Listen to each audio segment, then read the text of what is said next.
ونعوذ بالله من شرور أنفسنا ومن سيئات أعمالنا. الحمد لأهله والصلاة لأهلها أما بعد.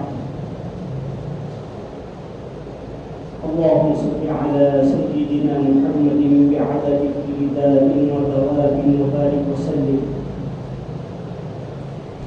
أعوذ بالله من الشيطان الرجيم. بسم الله الرحمن الرحيم. يرفع الله الذين آمنوا منكم والذين أوتوا العلم درجات. وقال الله تعالى: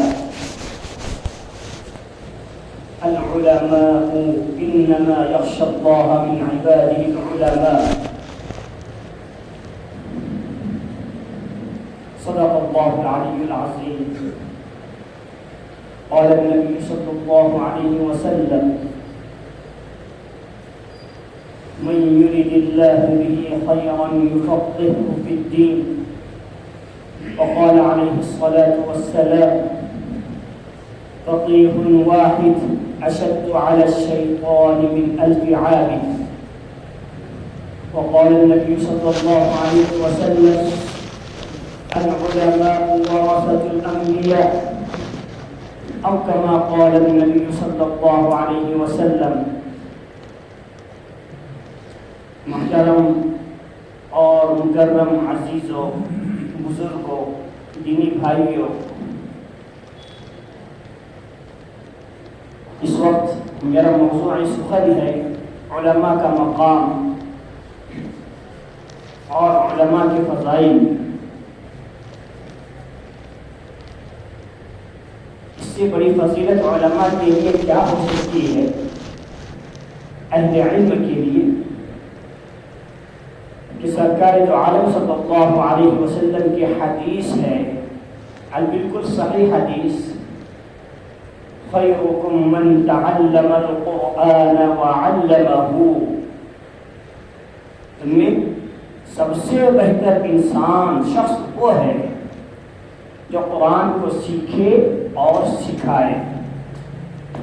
اور ایک روایت میں ہے: قرآن کو سیکھے یا سکھائے. اور حدیث مبارکہ کے اندر آتا ہے کہ اللہ کے نبی علیہ الصلاۃ والسلام نے پوری امت مسلمہ کے اندر اگر اپنی وراثت کا حقدار کسی کو بنایا ہے اور اپنا وارث قرار دیا ہے تو وہ علماء اور اہل علم حضرات ہیں. اور قرآن مجید کے اندر بھی اللہ رب العزت نے علماء کے بارے میں فضائل بیان فرمائے ہیں. اور حدیث میں آتا ہے کہ اللہ کے نبی علیہ الصلاۃ والسلام کی حدیث مبارکہ ہے جس کا مفہوم یوں ہے کہ بروز قیامت جب ساری انسانیت وہاں جمع ہوگی، آدم علیہ الصلاۃ والسلام سے لے کر آخر میں آنے والا جو امتی ہے، سب کے سب وہاں پر جمع ہوں گے.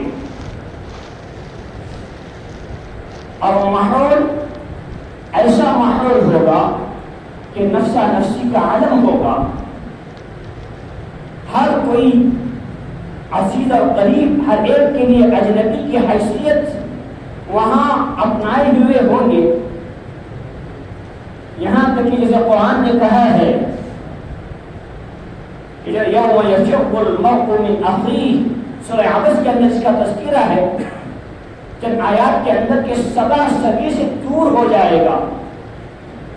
اسی طرح قرآن کے اندر اس کے اندر جو ہے نا ماں جو اپنے اولاد کو اتنی محبت کرتی ہے کہ اگر اولاد کتنی نافرمان بھی کیوں نہ ہو اور کیسی جو ہے نا گندگی کے اندر لطفت بھی کیوں نہ ہو، لیکن ماں کے لیے وہ اولاد اپنے سینے کو لگانے کی ہے نا، ماں اسے جو ہے تڑپتی ہے، اور محبت کا وہ اللہ نے ماں کے اندر جذبہ رکھا ہے، تو قرآن نے کہا ہے کہ وہ دن ایسا ہوگا اور وہ گھڑی ایسی ہوگی کہ اس وقت حاملہ عورت اپنے بچے کی طرف بھی توجہ نہیں رکھے گی۔ تو حدیث کے الفاظ ہیں، اس کا مفہوم ہے کہ ایسے دن اللہ رب العزت کی طرف سے اعلان کرایا جائے گا کہ این العلماء، کہ اللہ کی طرف سے اعلان کرایا جائے گا کہ علماء کہاں ہیں، وہ لوگ کہاں ہیں جنہیں میں نے اپنے نبوت کے علم سے سرفراز فرمایا تھا، جن کے سینوں کے اندر قرآن اور حدیث کے علوم کو پیوست کرایا تھا۔ پھر کہا جائے گا کہ آپ حضرات اوپر تشریف لائیں، یعنی اعزازی مقام عطا کیا جائے گا، اور سارے عالم کے سامنے، ساری انسانیت کے سامنے اہل علم حضرات کو اللہ تعالیٰ فضیلت وہاں بھی عطا فرمائے گا۔ اب فرمائے یہ مجمع جو لگا ہے، یہ جو بیٹھا ہوا ہے، یہاں کھڑا ہے، یہ جو پریشانی کے عالم میں آپ حضرات کا مقام یہاں نہیں ہے، آپ کی جگہ یہاں نہیں ہے، آپ اوپر آ جائیے، آپ عرش کے سائے میں تشریف لے آئیے۔ اور پھر کہنے والا کہے گا اللہ کی طرف سے کہ ہم نے آپ کو علم اس لیے نہیں عطا کیا، اپنے علوم کے لیے آپ کو اس لیے نہیں چنا تھا کہ آپ کو مشقت میں ڈالے، آپ کو نوازنے کے لیے، اعزاز اور اکرام عطا کرنے کے لیے آپ کو یہ علم عطا کیا گیا۔ اسی لیے علماء فرماتے ہیں کہ یہ علم ہر اہل غیب کو اللہ تعالیٰ عطا نہیں فرماتا، پورے خاندان میں سے شاذ و نادر کسی کو اللہ تعالیٰ یہ نعمت عطا فرماتے ہیں کہ اس کے سینے کے اندر قرآن کی نعمت اور علوم نبوت کا خزانہ اس کے اندر پیوست کیا جاتا ہے، اور ہر سینہ اس قابل نہیں ہوتا کہ اس علوم کو اپنے اندر سرایت کر سکے، معمولی چیز نہیں ہے، اس لیے کہ قرآن خود اس بات پر شاہد ہے، اِنَّا عَرَضْنَا الْأَمَانَةَ عَلَى السَّمَاوَاتِ وَالْأَرْضِ وَالْجِبَالِ فَأَبَيْنَ أَن يَحْمِلْنَهَا وَأَشْفَقْنَ مِنْهَا وَحَمَلَهَا الْإِنسَانُ۔ کہ اللہ تبارک و تعالیٰ نے قرآن کو نازل کرنے کا جو اللہ تعالیٰ نے سوچا، تو اللہ تعالیٰ نے سب سے پہلے جو نا اللہ نے بڑی بڑی مخلوقات پر اللہ تعالیٰ نے پیش کرنا چاہا۔ اللہ نے آسمان سے پوچھا، زمین سے پوچھا، پہاڑوں سے پوچھا، سب نے انکار کر دیا، لیکن اللہ تعالیٰ نے انسان سے پہل دینا چاہا تو حضرت انسان جو پہاڑ کے مقابلے اور یہ نا آسمان کے مقابلے، زمین کے مقابلے اتنا چھوٹا ہے، اس انسان نے اپنے لیے قبول کر لیا، اور پھر یہ نا فرمایا کہ ہر انسان یہ چیز نہیں لے سکتا، یہ اسی کو ملے گی، وما توفیق الا باللہ۔ اللہ تعالیٰ جسے اس کے قابل سمجھے گا اللہ تعالیٰ اسی کو وہ چیز دیتے ہیں۔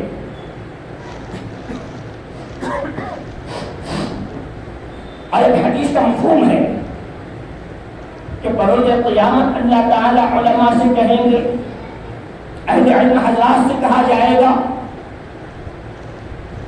کہ آپ کو ہم نے علم اس لیے نہیں دیا تاکہ آپ کو عذابات میں مبتلا کریں، آپ کو علم ہم نے اس لیے نہیں دیا، آپ کے سینے کے اندر قرآن اور حدیث کے علم کو اس لیے نہیں بھرا کہ اس کے ذریعے آپ جو ہے گناہ گار ہوں گے تو آپ کو جو ہے نا جہنم میں جلایا جائے گا، بلکہ ہم نے یہ علم اس لیے دیا ہے تاکہ آپ کا اعزاز اور اکرام کیا جائے۔ اس لیے اللہ کی طرف سے اعلان ہوگا کہ آپ کی جتنی غلطیاں ہیں، خطائیں ہیں، اللہ تبارک و تعالیٰ فرمائیں کہ ہم نے آپ کی سارے خطاؤں کو درگزر کر دیا، معاف کر دیا، آپ بخشے بخشائے جناب ہو گئے۔ اور فضائل کے اعتبار سے دیکھا جائے تو حدیث میں آتا ہے کہ وہ حافظ قرآن جس کے سینے کے اندر قرآن کو اللہ تعالیٰ پیوست کر دے، اللہ کے کلام کو وہ جو ہے نا تعظیماً اپنے پاس باقی رکھے. تو ہم سنتے ہیں کہ والدین کے لیے بھی مقام رکھا ہے. پھر حدیث میں آتا ہے کہ جب والدین کے لیے اتنا اونچا مقام ہے تو پھر جو ہے نا جو دل اور سینہ وہ اپنے قرآن کو اللہ کے کلام کو اپنے اندر لیے ہوئے ہے تو اس کا مقام کا کیا عالم ہوگا. تو اس کے ادنا درجے کا مقام جو ہے نا حدیث کے اندر دیکھا جائے تو جو ہے معلوم ہوتا ہے کہ وہ تو اس کا تو مقام بڑا اونچا ہے، لیکن اللہ تبارک و تعالی اس کے کہنے پر، اس کی سفارش پر، اس کے خاندان کے ایسے 10 افراد جن پر جہنم لازم اور واجب ہو چکی ہے، اللہ تعالیٰ اس کی سفارش کو ان کے حق میں قبول فرما کر جہنم سے نکال کر جنت میں داخل کرتے. اور علماء بعض روایتوں کے مطابق 70 خاندان کا جو تذکرہ ہے کہ ایک عالم اس کی سفارش پر اللہ تعالیٰ جو ہے 70 لوگوں کو، اور بعض روایتوں کے مطابق 70 خاندانوں کو اللہ تعالیٰ جو ہے جہنم سے بری کر کے جنت میں داخل کر رہے. اور حدیث میں آتا ہے من یرید اللہ بہ خیرا، اللہ تعالیٰ جس کے ساتھ خیر کا ارادہ کرتے ہیں یفقہہ فی الدین، دین کی صحیح سمجھ اور بوجھ اللہ تعالیٰ عطا فرماتے ہیں. میرے عزیزوں، ہم جو ہے جماعتوں میں بھی الفاظ استعمال کرتے ہیں کہ جو جس کے اندر جتنے اللہ تعالیٰ خیر دینا چاہتے ہیں اتنا علم دے رہا ہے. اور جسے مستقل اللہ تعالیٰ نے علوم کے ذریعے آراستہ کیا اور اپنے علوم کے لیے مستقل اسے اللہ تعالیٰ نے جو ہے قبول کیا، تو یہ حدیث کا مصداق سب سے زیادہ وہ انسان ہے جو عالم دین بنے. تو خیر اللہ تعالیٰ خود جو ہے حدیث میں فرما رہا ہے من یرید اللہ بہ خیرا، اللہ جس کے ذریعے خیر کا ارادہ چاہتے ہیں کہ اس کے ذریعے خیر وجود میں آئے اور اسے خیر پر چلانا چاہتے ہیں، تو اللہ تعالیٰ دین کی سمجھ عطا فرماتے ہیں. تو میرے عزیزوں، دنیا کے اندر جو ہے علماء سے بڑھ کر جو ہے کسی کے پاس علم اور جو ہے دین کی فقہ اور سمجھ ہوتی نہیں سکتی.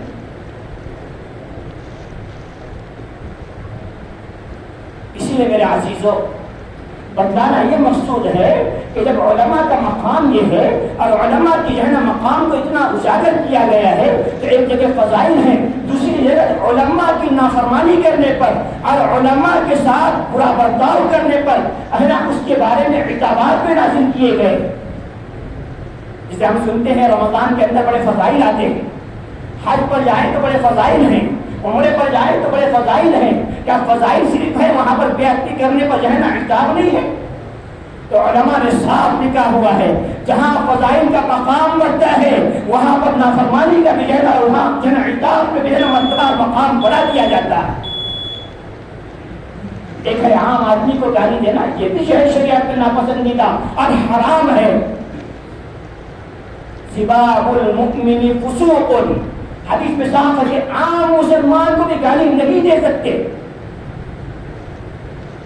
اور حدیث میں آتا ہے ادنا درجے کا مسلمان اگر اس کے دل کو جو ہے نا چوٹ پہنچائی جائے، اسے ضرب لگائی جائے اور اس کے جو ہے نا اس کے دل کو جو ہے توڑا جائے، تو حدیث میں آتا ہے کہ کعبۃ اللہ کو جو ہے نا کئی مرتبہ ڈھانے سے بھی جو ہے نا بدتر ہے.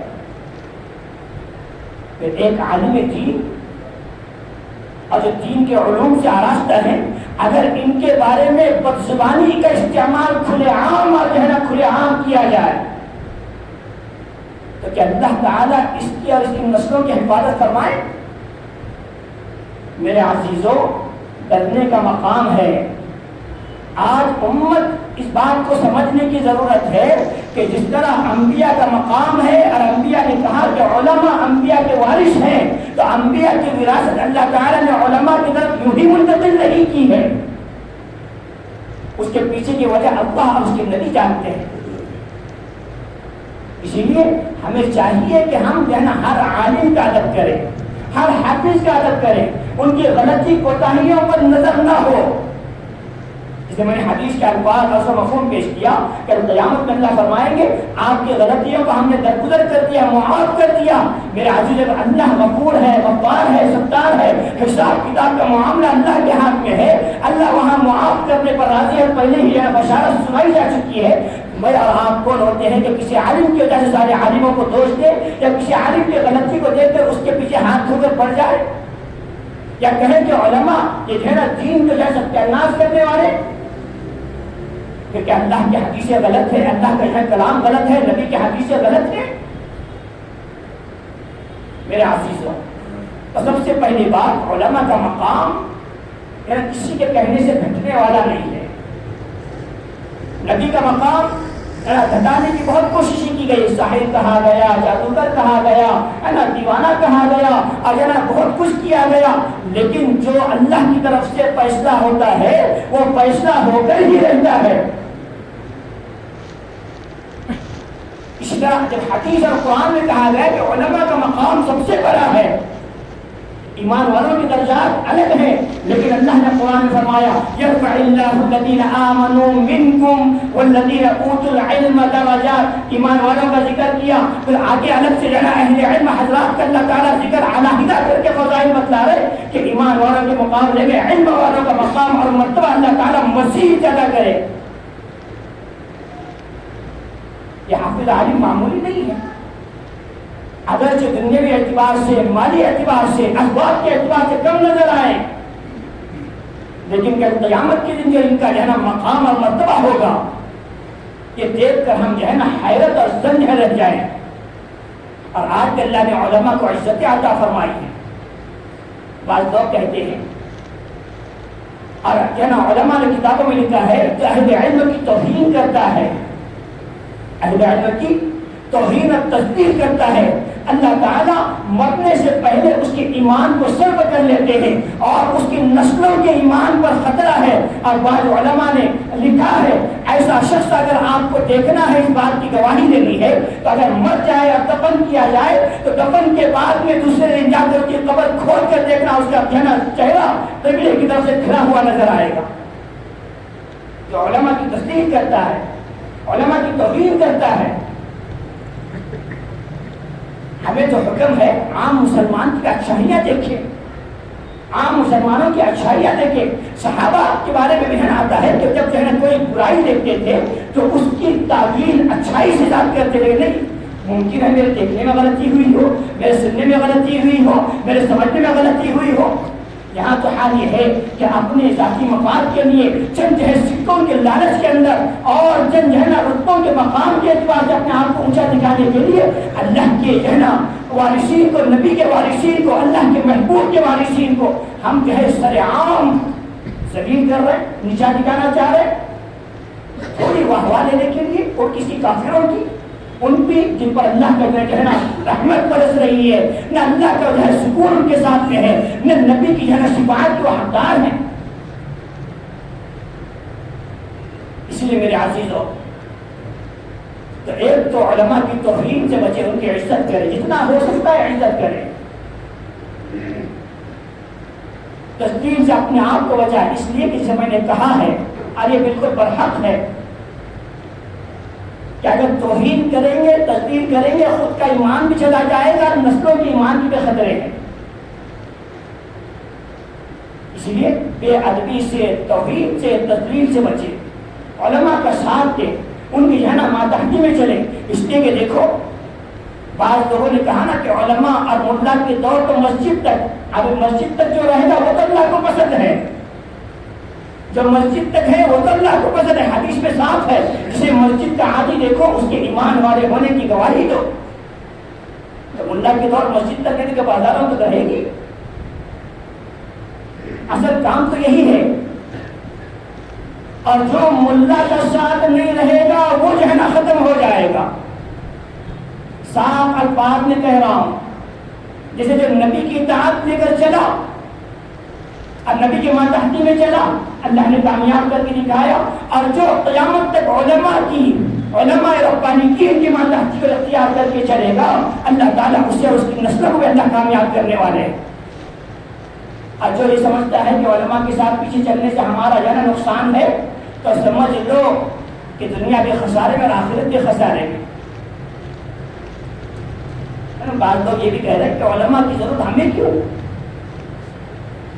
ہر جگہ علماء کی ضرورت پیش آتی ہے. یہاں تک کہ علماء نے لکھا ہے کہ نا بڑے بڑے اکابرین نے اپنی کتابوں میں لکھا ہے حدیث کی روشنی کے اندر, قرآن کی روشنی کے اندر, کہ مرنے کے بعد بھی قیامت کے اندر بھی علماء کی ضرورت پڑے گی. پیدا ہونے کے وقت کے علماء کی ضرورت, مرنے کے وقت کے علماء کی ضرورت, ہر چیز کے اندر علماء کی ضرورت. اگر علماء کی ضرورت نہ ہوتی تو اللہ علماء کو مقام ہی عطا نہ کرتا. اسی لیے میرے عزیزو, چند جو ہے نا معمولی باتوں کی طرح, چند معمولی جو ہے نا مقام اور مرتبہ کے لیے تصویر اچھی نہیں, اپنا خود پورا کر رہے ہیں. اب دیکھو ہمارا عقیدہ ہے, ہمارا یقین ہے کہ والقدر خیرہ وشرہ من اللہ تعالی, کہ تقدیر کا لکھا ہوا ہر فیصلہ چاہے اچھا ہو برا ہو, ہمارا عقیدہ ہے کہ ہو کر رہے. اگر اللہ نے مجھے وقت دینا چاہا ہے, وہ نعمت میرے حق میں ہے, اللہ تعالیٰ بغیر قدر کاوش کے, بغیر جو ہے نا اللہ تعالیٰ کوششوں میں مجھے عطا فرمائے گا. نظام کائنات نہ میرے ہاتھ میں نہ آپ کے ہاتھ میں ہے, نظام کائنات تو اللہ کے ہاتھ میں ہے.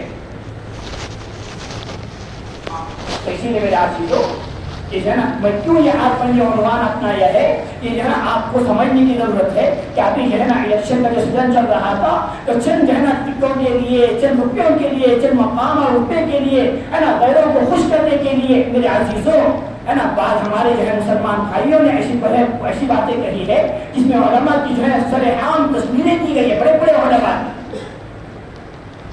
تو اسی لیے ایک عام مسلمان کی غیرت اس کو برداشت نہیں کر سکتی کہ اپنے اکابرین کو, اپنے علماء کو تصدیق کرے, ذلیل کرے. اسی لیے میرے عزیزو, آج کا میرا یہ نا عنوان یہ تھا کہ علماء کے مقام کو سمجھے, ان کی عزت کرے, ان کا جو ہے نا وقار رکھے اور تذلیل سے بچے, اور علماء کی اطاعت کر کے ان کے بتائے ہوئے جو ہے نا مسئلے کو پوچھ کر ان کے ماتحتی میں چلنے کی جو ہے نا عمل کرے, کوشش کرے. اس لیے کہ جو ہے نا صحیح راستے پر چلنے والے ہیں اور چلانے کا اللہ تعالیٰ نے ان کو جو ہے نا ملک عطا فرمایا. اور اسی لیے جو قرآن نے کہا ہے کہ اگر معلوم نہیں ہے تو اہل علم سے فاسألوا اہل الذکر ان کنتم لا تعلمون. قرآن نے درجے کے چوٹ پر کہا ہے کہ اگر معلوم نہیں ہے تو جاننے والوں سے جو ہے نا معلوم کر کے اپنی زندگی کے رخ کو اپناؤ. اور مفسرین نے تمام کے تمام لکھا ہے کہ فاسألوا اہل الذکر سے یہاں سے مراد اہل علم علماء کا جو ہے یہاں پر مراد ہے.